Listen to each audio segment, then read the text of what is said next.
Welcome back to the Free Mind Podcast, everyone. Welcome, welcome. Are the stars out tonight? I don't know if it's cloudy or bright. All right, we're going to do an interesting one today. I want to talk about why is it that so many educated, quote-unquote, smart people tend, or at least in the past, me? yes, Kidding. like you, I'm babe. just joking. In the past 3 to 4 years, Kid. keep getting it wrong. Now What is that it? would be... No. What's going on? But before we jump I into hear it, just a few things. This last week we were, I was kind of thinking about this topic because we were with my parents and we were, a lot of stuff went with the Supreme Court happened last weekend. That was amazing. A few like key rulings. We decided we had watched this movie a long time ago about Clarence Thomas' life on Amazon Prime called Created Equal. I can't even remember the I think it's title. Created Okay. Equal. But anyway, so I pulled it back up and we watched it with my parents, man. It was really powerful. It's so moving, his life story. It's just, it's compelling. Yes, really, really very compelling. powerful. And very relevant to these last, whatever they decided with the Supreme Court, 6-3, especially on the affirmative action stuff with colleges. They talk about that in his journey. And very interestingly, you might not know, he actually went through a Marxist phase. Clarence Thomas, and just this great, incredible story with his granddad and how he taught him these principles. Grew up super poor, descendant of slaves in the South, and just how doors began to open and he worked his way up. And deep state attacks. You get to see Senator Biden. It's so deep. Yes, where he said it's like a pre-play to the Kavanaugh thing. Yeah. Crazy. I bet while he was sitting there through those trials, he would have never imagined years later how things would unfold and how life would turn out. But either way, he's a man of like principle. He's not moved and swayed by popular opinion or culture like his decisions. You'll see in the documentary how principles are just formed in his soul, and then from there he makes his decisions. Yeah. Not like moved by his moods or what's going on in culture. It's really interesting. Yeah, it's very interesting countenance, like a unique guy too. Like, man, he's I don't know. Men of old. Highly recommend it. Like you can watch it with your kids. I don't remember there being too much crazy stuff in it. There's a couple little scenes, you might, but just if you get the chance, man, watch that. Talk through it with your family. Just an incredible documentary. We're not getting any, this isn't a sponsored thing. This is just us like telling you what we just the benefit we gain from it, and we think you would as well. And real quick, I want to show this. I just saw this popping up just since we're on the going through random stuff on Twitter today. I don't know if you saw this, babe, but this is a good test. If you can't see this, I'll try to describe it. But yeah, so let me play this for you real quick. So doctor walking a baby. You ready to meet your parents? Ready to meet your parents. Are you?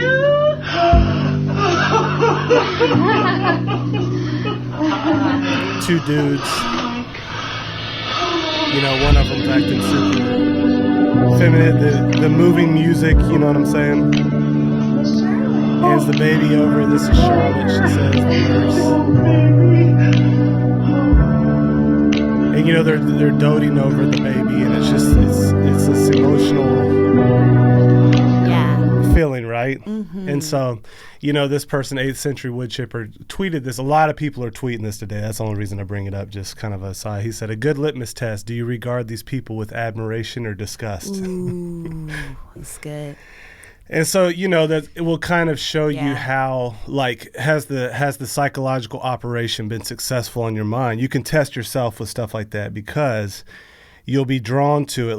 Like what is your mind more full of? Have you been moved to the point where we call good evil and evil good? Ooh, my. Come on, see. So many people are posting this saying, man, the poor child won't get the blessing of having a mom, and being brought up like in this kind of debased picture of normality, quote unquote. Yeah. What they left out of that clip too is just, how was the baby birthed? Right. what's its it's not assigned a gender per se, but it is born a gender. But yet, they're ignoring all of that. The baby is just carried into the room. Right. It's not a natural process. Yes. From them, but they ignore that part. No, isn't that interesting though? Mm-hmm. And I don't. Hopefully, you don't mind me sharing this because I'm sharing it now. But okay. I know that one time, what led you to kind of search out another church was you had a conversation. And I won't put the church on blast, but I was just having conversations with some church leaders, and I remember this very topic coming up of a homosexual couple adopting a baby. Now, this was years and years and years ago, and years right? and years ago. And I said, well, I don't think that's biblical. That's not God's created order. And I didn't say it in those words, of course. I'm a kind of a new believer. And I was... so you were more of a new believer at the time, but you had this sense I had been disciple. I was like, I don't know. I think it's mother and father and baby, not man and man. And this was a leader in the church. This person was a leader in the church over the prayer ministry. And I got rebuked at the dinner table or lunch table, and I was kind of confused. I said, well... And I remember you told me they said this person might have more love than other children that grow. This kind of thing was their reasoning. Sure enough. And so I was confused at that point. How could this person be a leader in the church and condone this? So that led me on my quest to know the word and the scripture for myself and to know what God approves or disapproves of. We are to be conformed into the image of Christ, being able to discern God's will. And so that took me on a journey of just looking for a church that really taught sound doctrine, because this one didn't. So it happens. And so that's an interesting, to bring that back to this time. I think so many people we've been brainwashed. But if you think about the book After the Ball, where they plan this out on how to change the hegemony in the culture to where not only is it acceptable, but if you say anything against that, you are deemed a racist, bigot, homophobe. And not only that, it's been taken down since then, but the Black Lives Matter website spoke of tearing down the heterosexual normativity and wanting to uplift the transgender, all of this. And they just were against...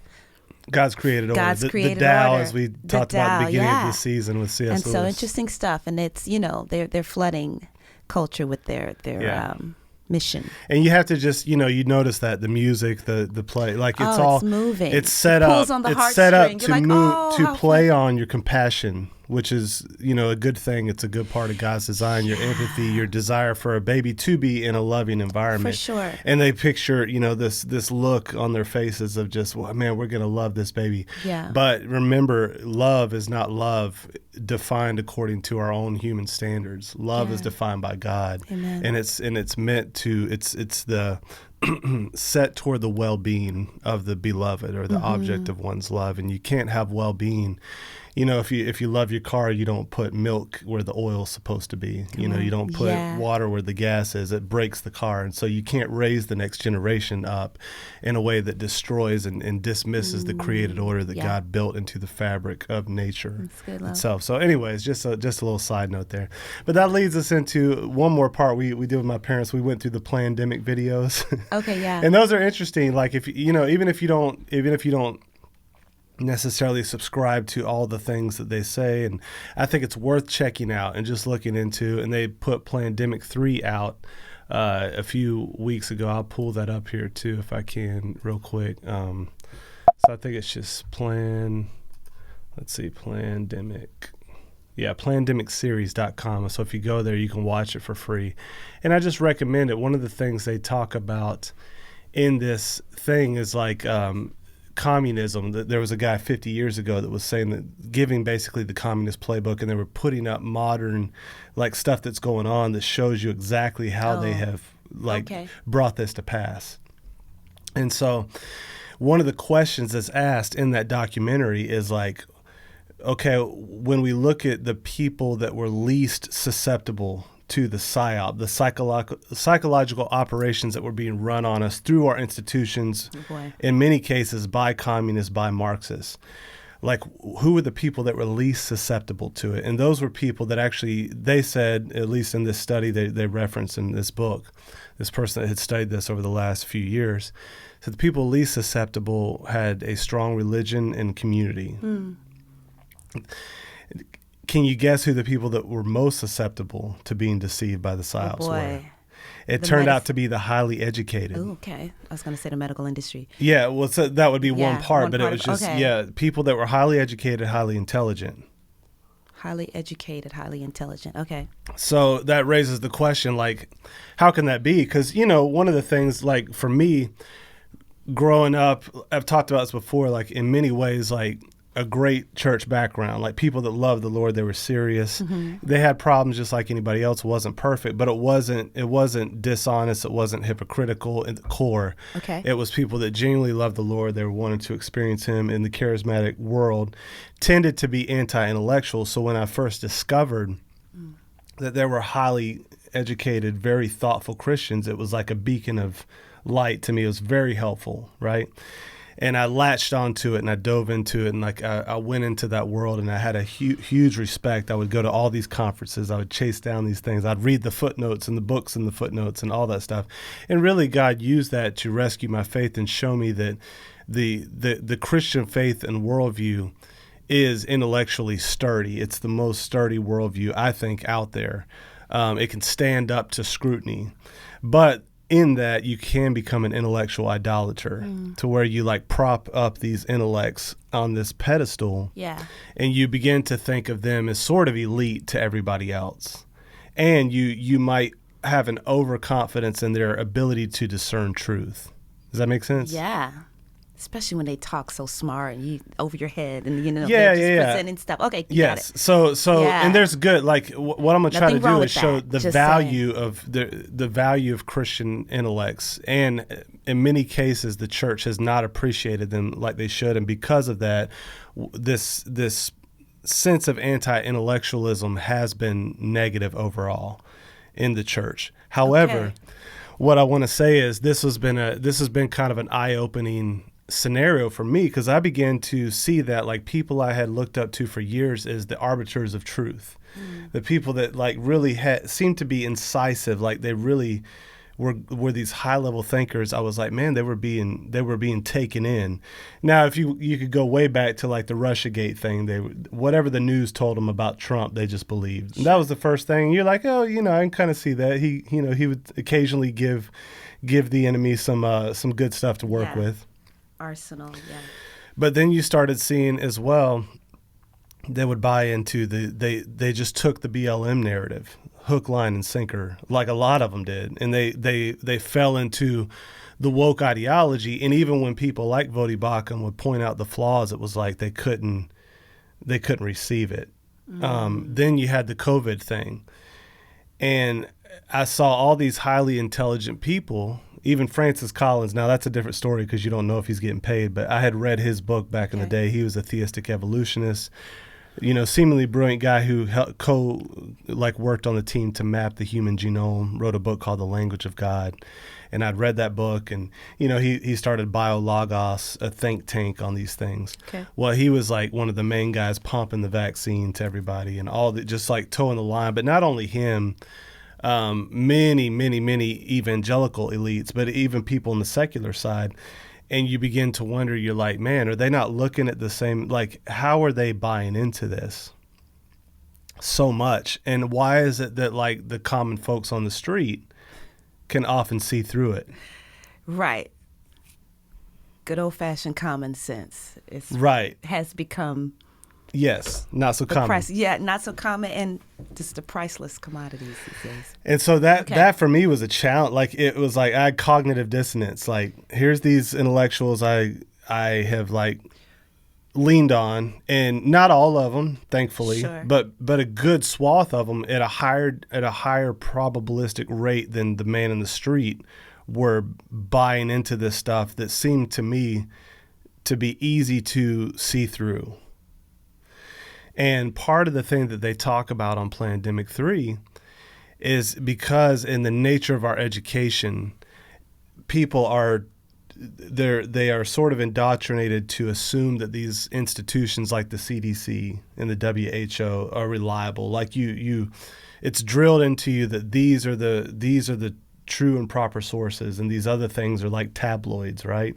So the internet people are just, you don't even have to consider what they're saying, basically, and you just kind of blindly trust in these institutions, and that kind of makes sense. You do that when you go to the doctor. You go in there and you're at the mercy of his knowledge and his test and his coming to conclusion on what's the best procedure to help you. And so it's like, that's why it's wise to get second opinions at times, second and third opinions. But yeah, you're right. You trust these institutions of old that have been around for years and have been leading for years. But however, and I think it was just too much for many of them to consider, many of the intelligentsia to consider the fact that these things we had taken to be the stalwart, reliable pillars could actually be that corrupt. That was a hard pill to swallow for many. Jeez. And I get it. Like we all do. Like, so if you talk about, the three sources of knowledge: authority, reason, and experience. Authority, reason, experience. So none of us, build our epistemological framework from the ground up without any help. Like most of what we know comes through authoritative sources. So you have to have a degree of trust, and you have to know who to trust to stand on certain things that you don't have the ability or the time to find out for yourself, right? Another factor, too, I thought was like you watched people who may have not fallen into this group you're speaking of, the intelligentsia or the academic, people who have expressed skepticism against these institutions also fell prey. It's like they too just abandoned their scruples. And I think that there was a push on social media. This virtue signaling kind of thing became the thing, and just you were pleading with people, hey, give it time. Wait, look, give it some time to prove itself. Nope, I'm just going to do it. And so there was that too. No, for sure. And I think what I began to ask the question is like, what were the ingredients? What are there ingredients to help us like in the season? And thankfully, like you were pointing out, there were some in that field that did. Like they saw it and they stood, and many of them to great sacrifice personally. Like you had Dr. J, I forget how you say his name, Bhattacharya from Stanford, who was standing against it, Scott Atlas, these guys, and they were, they were brought through the coals. The frontline doctors. Robert Malone, like all these guys that were doing it, and they tried to wreck their career. Some of them were put in prison in ways that you could tell they were just like, show me the man, I'll show you the crime kind of thing. Simone Gold, for instance. And so you saw this stuff, and that fear tactic could play a part as well. But I think when I saw Joe Boot's book Ruler of Kings, that he had written a major section on the difference between intellect, intelligence, and wisdom, I thought, what, it's worth taking this, because I think this is a big part of that very thing we're asking about, that and would help us in moving forward. We need clear thinking. We need good thinking. We need the people that are going to study these things. We need different Christian intellects. Amen. But they have to understand something, and they can't adopt the approach of the secular humanist world around us. And that's what's happening. And that's why many even of the Christian intellectuals fell prey to these psyops. Okay, gotcha. So let me open up this book here, Ruler of Kings by Joe Boot, and I'm gonna fly through a couple of these to get to the meat. But this is good. René Descartes had a dictum, he said, that remains as relevant as ever. There is nothing so absurd or incredible that it has not been asserted by one philosopher or another. There's nothing so absurd or incredible that has not. Okay. In other words, like some of the, you can find these ridiculous things. At least one philosopher in history has, claimed that idea. Because ideas have consequences, the ideas of thinkers and philosophers are eventually applied in cultural life. If these are not made subject to the word of God, they can have disastrous outcomes because they manifest fallen man's rebellion against God's law order. Jeez. Okay. So I'm going to fast forward here. He kind of talks about intelligentsia, if you're not familiar with that. He says, because of the steady triumph of pagan humanism in the West, the modern world has seen the reemergence of many archaic oddities, one of which is a self-anointed elite class, the intelligentsia, a secular substitute for pastor and priest. Okay? Yikes. Okay. So if you think about it in those terms, like they kept saying, trust the science, trust the science. You know, in other words, they don't even want you to critically think as a scientist and about which science and which journals, because they were contradicting themselves all over the place. They were just basically saying, trust whatever the most recent thing we have decided to release to the public. Trust that. Trust this elite. We'll make the decisions. We'll do the thinking for you. You dare not question us. If you run against our narrative, we will censor you. So that's kind of plays into this, but he said the first truly modern intellectual, Jean-Jacques Rousseau, set a recognizable tone for the emergence of a self-righteous secular elite, making much of loving an abstraction called the people, freeing them from the shackles of civilization and tradition and establishing their general will, quote unquote. But in the end, he could not disguise his disdain for humanity and liken the masses of ordinary people to a stupid, pusillanimous invalid. That was his words. I don't even know what that second word is. Right? See if the pusillanimous, showing a lack of courage or determination, timid. So a stupid, timid invalid, in other words. That's the masses of ordinary people. And if you think about guys like Klaus Schwab and Bill Gates, Yuval Harari, Fauci, I think that's how they basically view the masses. So we've got to tell these idiots what to do. Because if they don't, they're going to kill everybody and kill us. At least that would be the nicer version, you know. Generous. Or that's a very generous. You know, if I think others would say no, that's not what they're not trying to stop people from killing people. They're this is a depopulation agenda. So there actually is an intentionality from the dark side, and that probably has a good amount of weight to it. So. A more recent defining example of this new class, still celebrated amongst cultural elites today, is George Bernard Shaw, the Irish playwright and public intellectual prominent in the first half of the 20th century. Beyond writing plays, Shaw held forth on all kinds of cultural and political subjects and made grand sweeping statements about his fellow human beings. Okay. Like many British intellectuals of the era, he was a Fabian socialist who nonetheless regarded ordinary working people as contemptible with no right to live. Who does that remind you of? The so-called deplorables, right? See. He wrote, quote, I should despair if I did not know that they will all die presently and that there is no need on earth why they should be replaced by people like themselves. Oh, my goodness. He was an admirer of dictators and political dictatorships precisely because he resented ordinary people influencing culture. Believing they could not make sensible decisions. So you get this idea that they think, knowledge is really attained by this elite circle of self-proclaimed, intellects. And the common folks need to just submit to that. That's what we saw in a lot of this, in fact. So we're going to go to this section here called The Foundation of Wisdom. This is very important here. So will you read just a little bit of that, babe, while I take The Foundation of Wisdom.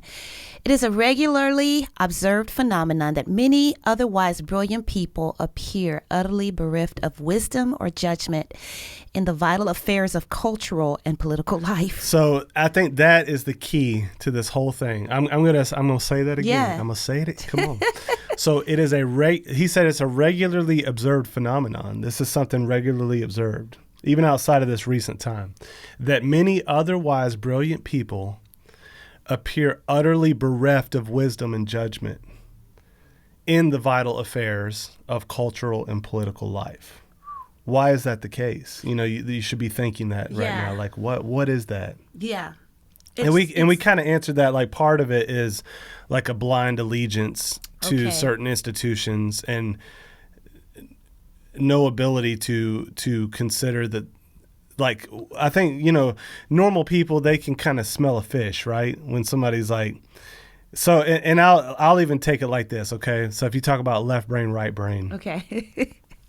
we had to do these tests recently, and I don't buy into the over. Right. There's some ways of cashing the right sure. left brain out thing that I think are just off basis, but just accepting the general idea that we use the left side of our brain for more logical, sequential, rational thinking, and the right side of our brain we use that more for intuitive stuff and kind of like, sensing things, that kind of deal.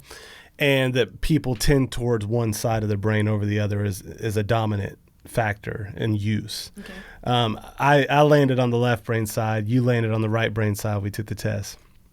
Now, what I'm going to say is you actually need both, but I think part of the educational system, it only rewards the left side. Ooh. And it only acts like the left side is reliable at all. Sure.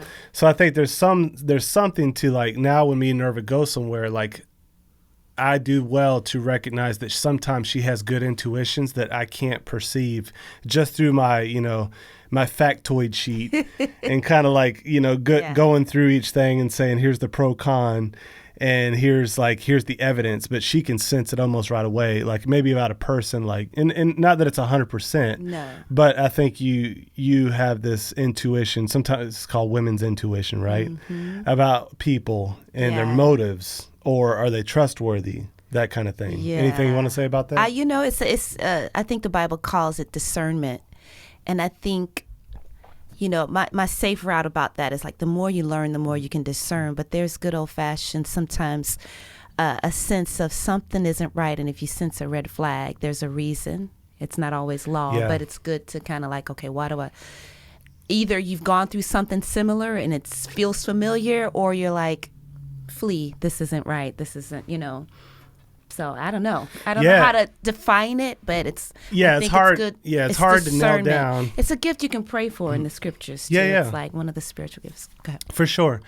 And I think, part of it, even on a natural level, is like you can look at those old movies, when you get the doctor, he's like got his glasses on, he's like, testing this, and I don't see the bacteria here in the old country boy Watson. Something stinks. That thing's rotten, Right. And so it's like, it's there's a degree to which I think the arrogance that can come along, and I'm speaking as a person who loves to read. I love the academic world. I have been in it for years. I've appreciated it. I've gleaned a lot from it. But I do think there can be an arrogance that's blinding.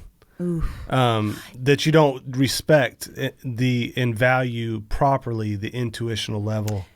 Yeah, and I think that could be on both sides. I think arrogance is not just reigning over the left brain side. Sure. I think those who are right brain can have that same kind of arrogance. That was what I encountered early on in my experience, was like a dismissal altogether of book learning.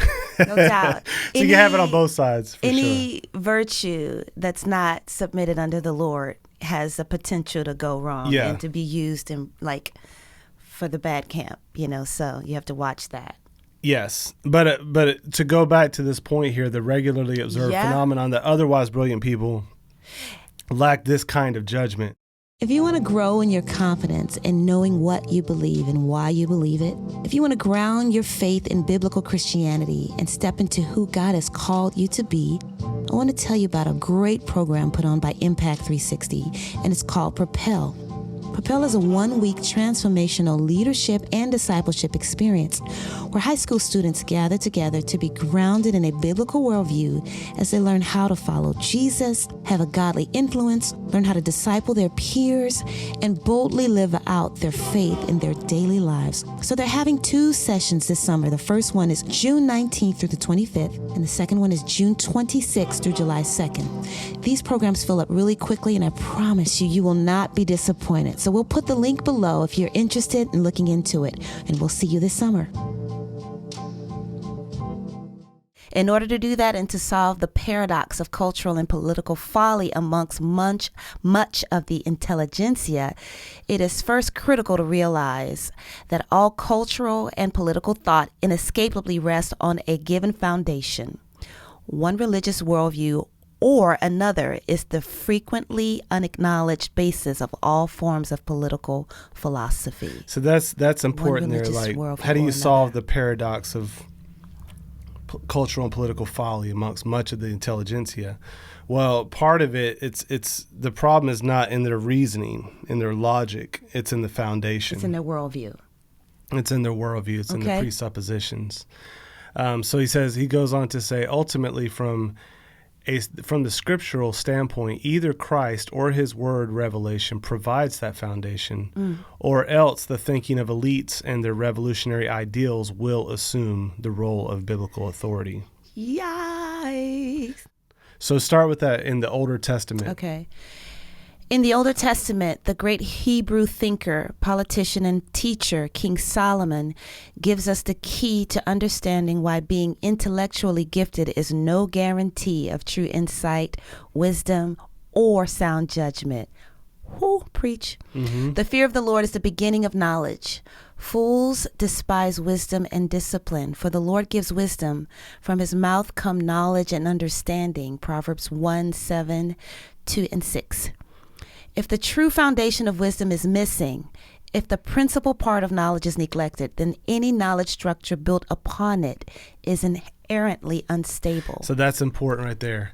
Jeez. So that's why, sometimes we'll listen to intellectuals talk and, we're kind of like critiquing or even listening to them that aren't Christian, right? We've been doing that just this week. We were listening to some people discuss some items, and many of them are very intelligent. They have a high intellect, but you like, why do they get to these terrible conclusions that seem obviously false to anybody with half a brain cell that walks up and observes what they're talking about? Yeah. And in many of these cases, it's because the true foundation of wisdom is missing. If the principal part of knowledge is neglected, then any knowledge structure built upon it is inherently unstable. It's like building an amazing looking edifice on a terrible foundation. The foundation, if it's cracked or if it's in a sinkhole, it's gonna turn and fall, and then the beautiful edifice is gonna crack. It's unstable. Does that make sense? Yeah. So, and I like this, what he says. He says, it may appear elegant and well proportioned, but when the winds of the real world blow against it, it will be found wanting. And that's one of the things I think, like oftentimes the abstractions of the intelligentsia can hide their error because it's not hit by the winds of real life. What happened in the past few years is we could see those winds knocking down those structures in real time. And I think for many people, they've come to like see that, wow, like intelligence isn't necessarily the ability to know the truth, and it's not even necessarily wisdom. Wow. So carry on from there. Clearly intellect. Clearly, intellect, intelligence, and wisdom do not always coincide, are certainly not identical, and should never be conflated. That's good. Mm-hmm. A person may have the ability to grasp complex ideas, intellect, and even have the capacity to understand their relevant implications for a given area of thought. But wisdom is of another character altogether. So let me point that out, just highlight that. He said, so what he's defining as intellect here is the ability to grasp complex ideas. Okay, so if you think about intellect is the ability to grasp complex ideas. Some people are more gifted at that than others. Some people nurture that and develop it to a high level, right? Okay. The capacity to understand the relevant implications of those complex ideas for a given area of thought is intelligence. Okay. So intellect is grasping the complex ideas. Intelligence is being able to take those complex ideas and understand their relevant implications for the area of thought that you're dealing with. Okay? But wisdom, he says, is a whole nother character. Okay, so read on there is the Thomas Sowell quote. As Thomas Sowell, whom we adore, as Thomas Sowell points out, wisdom is the rarest quality of all, the ability to combine intellect, knowledge, experience, and judgment in a way to produce a coherent understanding. Wisdom is the fulfillment of the ancient admonition, with all you're getting, get understanding.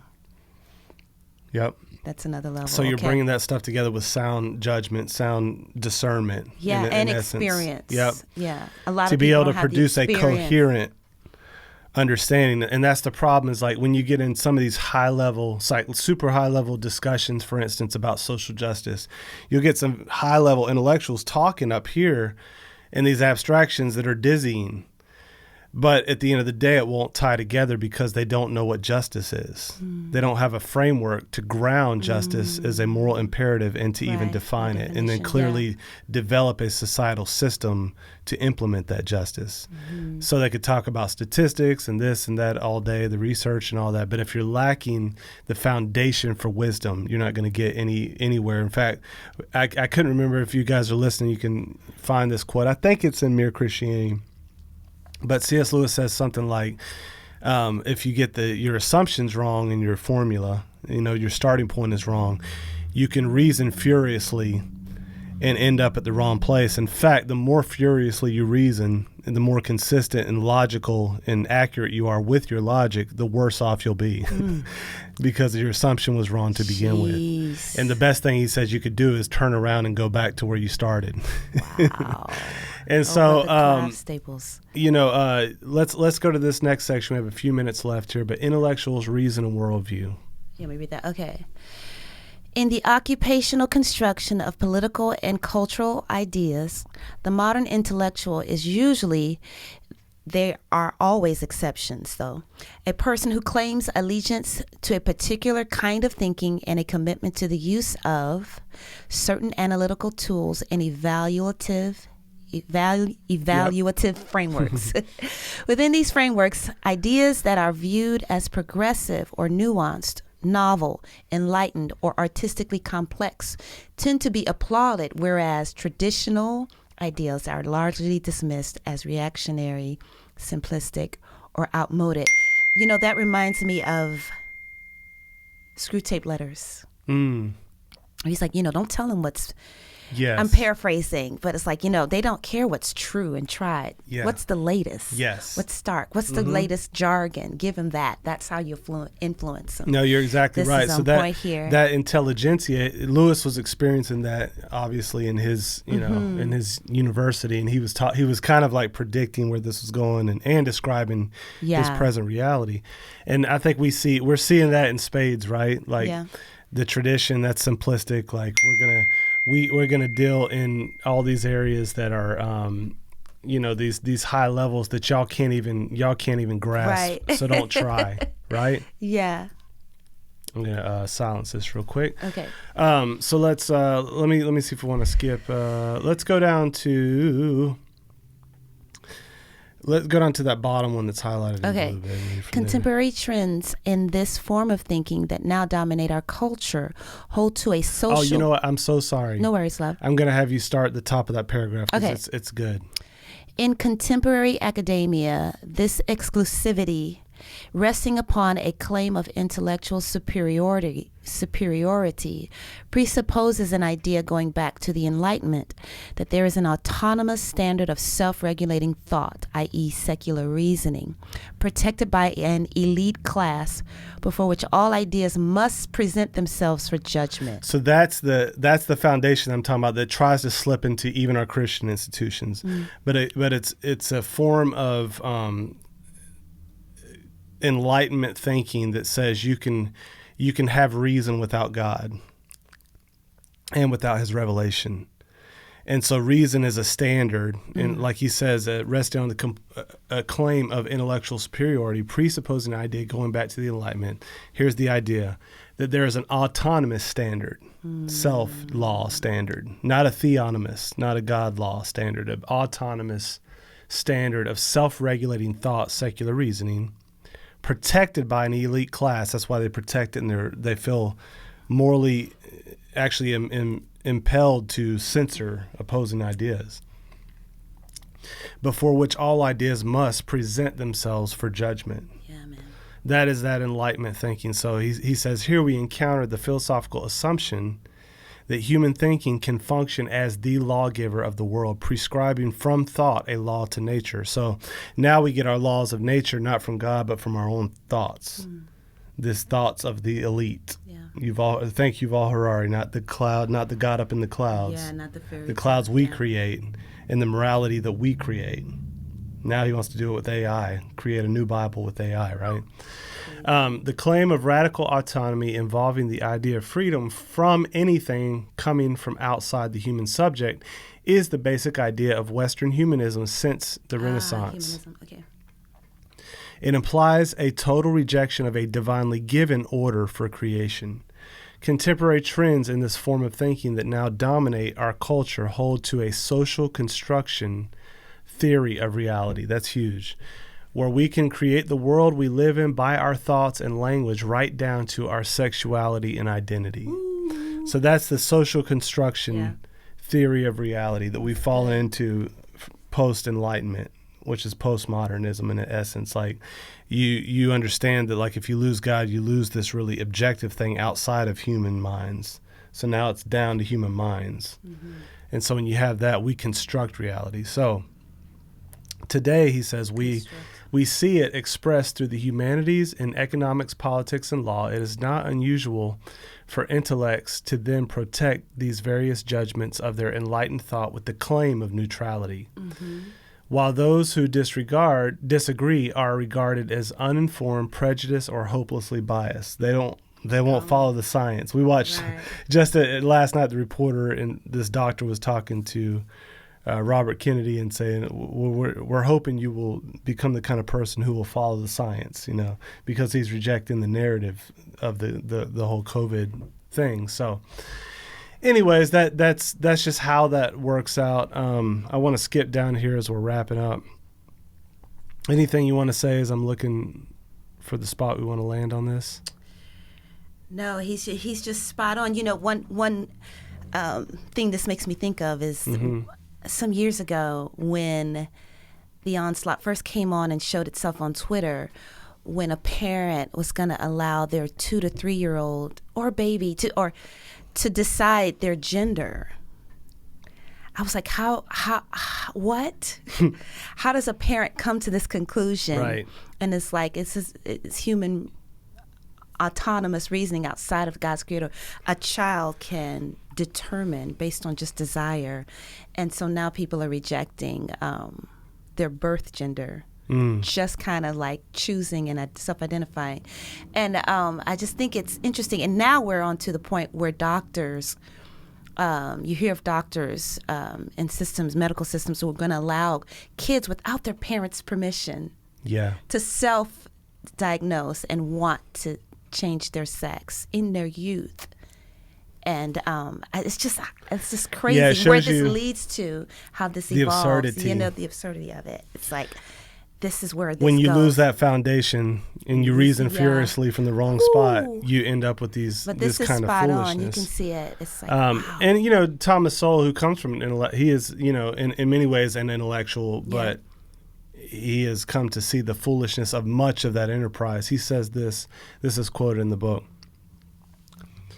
Intellectuals do not simply have a series of isolated opinions on a variety of subjects. Behind those opinions is usually some coherent, overarching conception of the world, a social vision. Intellectuals are like other people in having visions, some intuitive sense of how the world works, what causes what, ... At the heart of the social vision prevalent among contemporary intellectuals is the belief that there are problems created by existing institutions and that solutions to these problems can be excogitated by intellectuals. They can be solved by intellectuals, figured out. Mm-hmm. This vision is both a vision of society and a vision of the role of intellectuals within society. So the institutions cause the problems.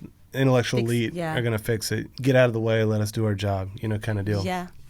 And so the problem is when you've adopted that Renaissance idea, human autonomy of thought, it's leading to these absurdities that you pointed out that we're now experiencing. And it actually leads to undermining real science. Because real science entails the ability to challenge the prevailing narrative if you have evidence that can be better interpreted on another model.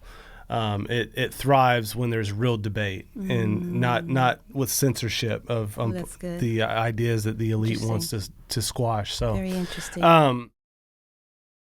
Last thing, I want to close it here with this section, but with this in view, we will explore why the gospel of Christ must not be regarded or treated as an inspirational idea that offers immediate solutions to various societal problems. Rather, the gospel declares the kingdom and power of God manifest in both the creative and redemptive work of Jesus Christ. See, the part that's under attack is the creative work of Jesus. The Tao, the moral and rational properties that are embedded in the created order. So the creative and redemptive work of Jesus Christ, which transforms the heart of man, and in so doing makes a new creature out of him. The fruit of this transformation is a spirit-given vision of Christ's kingdom to come and the will of the Father to be done in every aspect of creation. This God-ordained vision calls not for self-anointed experts, but for faithful and spirit-anointed servants committed to the law word of God for creation and culture and to excellence in each sphere of life for the glory of God. So that reorients the intellect. Good thing if wielded properly as a servant of Christ, starting with the foundation of the fear of the Lord and his revelation in Scripture and nature, and then working up from there to serve humanity. You see the difference? Then when you get that, you have the right starting place. Then when you properly use the God-given gift of reason and intellect, it leads to wisdom and living life well. That's good. Otherwise, you have this foundationless, inherently unstable thing that turns into power play. That's why the postmodernists correctly understood where modernism and the Enlightenment led. So they reacted against the modernists who were saying, no, we can't have knowledge. We can have objective knowledge and we can have objective truth without God. The postmodernists came in and said, no, that's just your power play. And that's why the new form of that in the anti-racist literature says the appeal to objectivity in science is white supremacy, right? It's oppressive. Yeah, it's oppressive because they understand, like, where are you getting that from? If this is just another form of human thought. We all have our human thought. We all have our narratives. We can reframe everything ad infinitum, right? And even your so-called scientific knowledge isn't knowledge. That's just your way of interpreting certain data points. But if we have God in the foundation of that, then we do have the actual ability to come to the knowledge of truth. And so if you're thinking through these things with people, like, don't accept their presuppositions that you can have rationality and reason and logic and science without it being built on the foundation of the fear of the Lord and his revelation. Any thoughts on that? Ooh, no, it's awesome. It's well, really good. Well, thank you guys for going through this with us. I think we have given you just some food for thought on why is it that the intelligentsia, especially the secular intelligentsia, but even a little bit in the Christian intelligentsia, why is it that we're so susceptible to? He says, like, throughout history, political and cultural folly. But especially in these last few years. And I think a big part of that is, what are we building our foundation on? Are we humbly coming to it and understanding the corruption? One last thing as we're wrapping up here. The reason that you can do better if you're thinking Christianly in getting to the truth is because you recognize the depravity of man and the fact that can really influence institutions. And so you're always at least open to the idea that, man, maybe the CDC is corrupt. Maybe the WHO is corrupt. And to be fair, on the other side, like, the BLM there, like, man, has America, we have to wrestle with that. Yeah. Like, have they done these things? Like, what have they done? How should we overall give them a picture? And the problem with that whole narrative is not necessarily the idea that America is not perfect. The problem is the presuppositions about the nature of justice, about the overall picture of everything and how to interpret the data and the directionality, all those kinds of things, and the solutions they offer. Yeah. And so, anyways, that just shows you one example of, like, having that doctrine built in biblical understanding of the depravity of man can actually help you to not be susceptible as much to these psychological operations that they're going to continue to try to run on people to kind of they're often trying to take us down these pathways toward, in many cases, nefarious ends, and in some cases toward what they think is utopian, but it actually is dystopian because they've misunderstood the basic reality of God, creation, and human beings. So thanks again. If you are appreciating what we're doing here, if you consider supporting us on Patreon, at least hit the subscribe, the like button helps the word get out more. And we will see you on next time.